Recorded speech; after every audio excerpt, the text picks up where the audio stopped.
remembered for his contributions to education, social justice and the empowerment of women.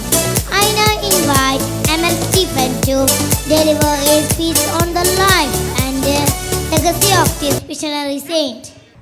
സ്നേഹമുള്ളവരെ, ഏറ്റവും പ്രിയപ്പെട്ടവരെ, നമസ്കാരം.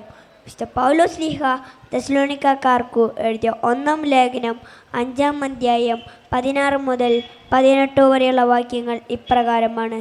എപ്പോഴും സന്തോഷത്തോടെ ഇരിക്കുവിൻ, ഇടവിടാതെ പ്രാർത്ഥിക്കുവിൻ, എല്ലാ കാര്യങ്ങളിലും നന്ദി പ്രകാശിപ്പിക്കുവിൻ.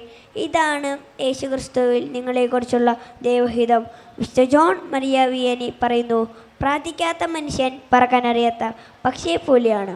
നമ്മൾ എപ്പോഴും കേൾക്കുന്ന ഒരു വാചകമാണ് പ്രാർത്ഥന ദൈവമായുള്ള നിരന്തര സംഭാഷണം എന്നത്.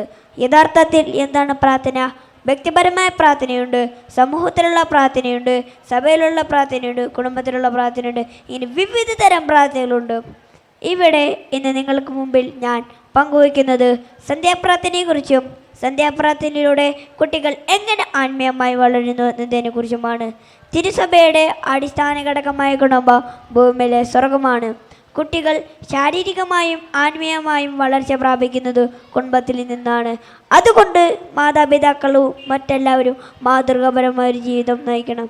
കുടുംബം ഒന്നിച്ചുള്ള സന്ധ്യാപ്രാർത്ഥനകളിൽ കുട്ടികൾ സജീവമായി പങ്കെടുക്കണം.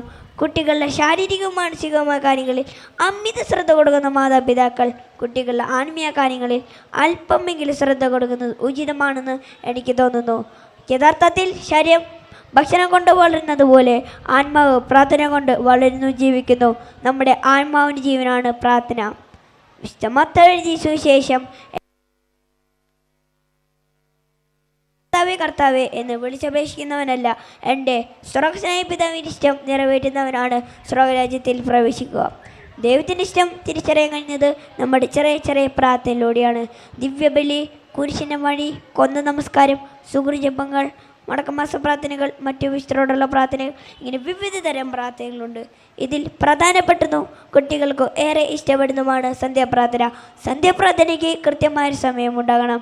സന്ധ്യാപ്രാർത്ഥനയിൽ പാട്ടുകളും പ്രാർത്ഥനകളും ഉറക്കെ ചൊല്ലണം, പാടണം. ഓരോ ജപമാല രക്ഷകളിലൂടെ നാം കടന്നു പോകുമ്പോൾ യേശുവിൻ്റെ വചനം തന്നെയാണ് ധ്യാനിക്കുന്നത്. മിസ്റ്റർ ലൂയിസ് മോൺഫോർട്ട് പറയുന്നു, ഓരോ നന്മ തെളിഞ്ഞ മറിയും പരിശുദ്ധമ്മയുടെ നിക്ഷേപ പെട്ടിയിൽ നാം ഇട്ടുകൊടുക്കുന്ന സ്വർണ്ണ നാണയങ്ങളാണ്. പരിശുദ്ധമ്മ നമ്മെ രക്ഷയിലേക്ക് നയിക്കും. നമ്മുടെ ചെറിയ ചെറിയ പ്രാർത്ഥനകൾ, സുഹൃജപങ്ങൾ, നന്മ നിറഞ്ഞ മറിയുമെന്ന പ്രാർത്ഥന, ഇവയെല്ലാമായി നാം മുന്നോട്ട് പോകുമ്പോൾ സ്വർഗം സന്തോഷിക്കും. തിന്മയ്ക്ക് പിടിയിടയിൽ പ്രവേശിക്കാൻ സാധിക്കുകയില്ല. നമ്മുടെ ആത്മാവിനെ കളങ്കമില്ല സൂചിക്കാൻ സാധിക്കും. വിശുദ്ധ മത്തായി എഴുതിയ സുവിശേഷം 18-ാം അധ്യായം 20-ാം വാക്യത്തിൽ പറയുന്നു, 2-3 പേർ എൻ്റെ നാമത്തിൽ ഒന്നിച്ചു കൂടുമ്പോൾ ഞാൻ അവരുടെ മധ്യ ഉണ്ടായിരിക്കും. ഒരു മേളോടത്ത് സ്നേഹമുണ്ട്, ക്ഷമയുണ്ട്, ത്യാഗമുണ്ട്, അതിലുപരി വളർച്ചയുമുണ്ട്.